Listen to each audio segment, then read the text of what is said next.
News on the Syria conflict and a new development that could pit two major countries against each other once again.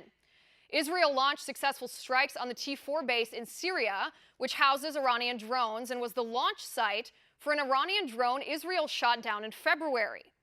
Now, observers are wondering if Iran will retaliate since they said they will.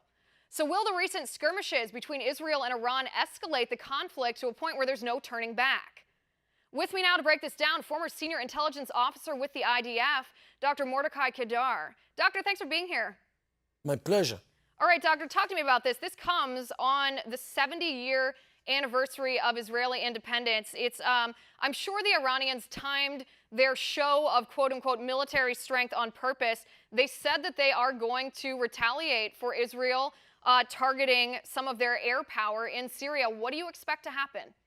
Well, apparently the Iranians think that we are like the Saudis, that will allow them launching missiles against us while we do nothing.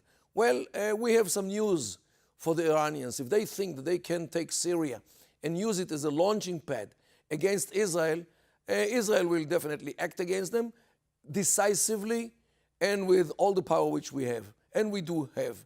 Once in a while we show them, we hint to them, like what happened in T4, that they are playing with fire and they should stay away from Syria, because actually what they want to do is to build the northern tentacle with Iraq, Syria, and Lebanon, and the southern tentacle in order to engulf Saudi Arabia and Jordan and Israel through Yemen.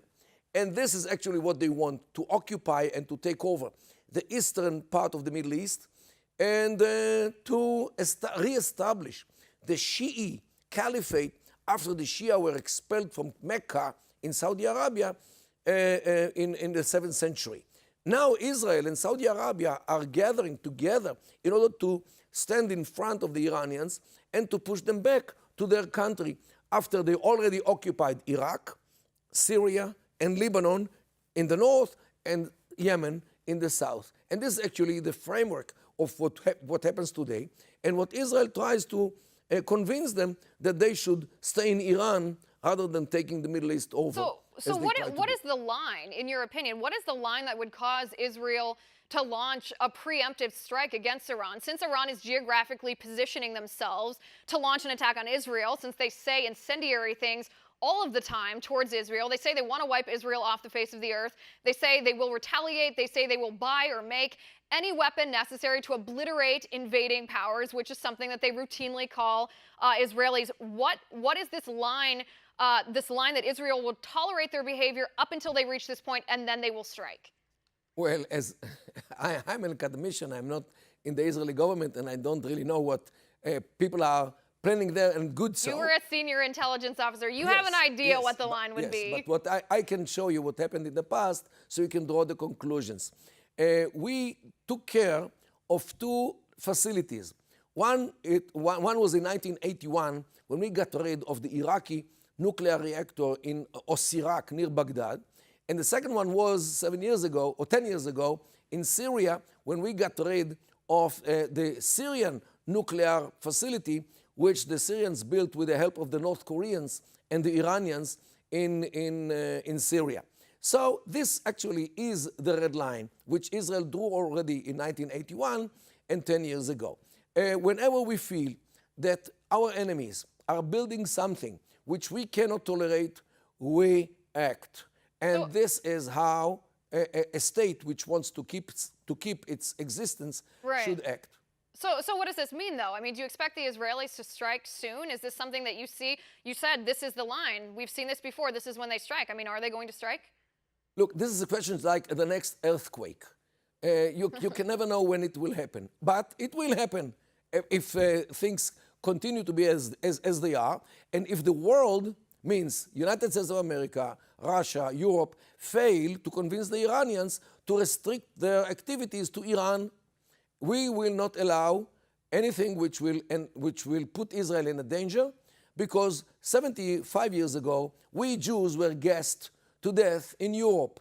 We will not allow it to happen again. Will not allow it to happen again. Never again. Doctor, let me ask you too, and this is pivoting slightly off topic. We know that within a matter of weeks, the United States Embassy is being moved to Jerusalem. There have been these widespread protests along the border of Israel, these tent cities. I believe there's 6 locations of them now along the border of Israel. Palestinians have been attacking IDF soldiers along this border. They've been rolling tires, throwing rocks, burning, I think actually setting those tires on fire before they roll them at the IDF.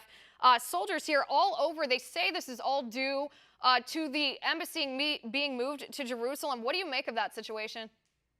Well, unfortunately, our neighbors think that they can get rid of us. As long as the embassies are out of Jerusalem, they still have the hope that they will one day succeed to wipe us off the map. However, when all the embassies, not only the American, all the embassies will be moved to Jerusalem, our enemies and neighbors, which are in this case the same thing, we understand that they actually have lost the war, because the whole world stands behind Israel by moving the embassies. And that's why you think they're reacting the way that they're acting, because they feel that this is their last chance, and once they've lost this, once Definitely. the United States and the world recognizes that Jerusalem is the capital of Israel, they have no chance left? Yes, and this is when peace will come. Because peace in the Middle East is given only a state which succeeds to convince its enemies that they actually have lost the war, and now it's time for peace. As long as the embassies are out from Jerusalem, they still have the hope. While moving the embassies to Jerusalem will demonstrate to them the fact that Israel is supported by the world, and they actually lost the war, and now is time for peace. Right, and that the Palestinian Authority is lying to them by telling them that they have any chance at all. Dr. Kedar, thank you so much for being on the show, sir. I really appreciate it. Pleasure and honor.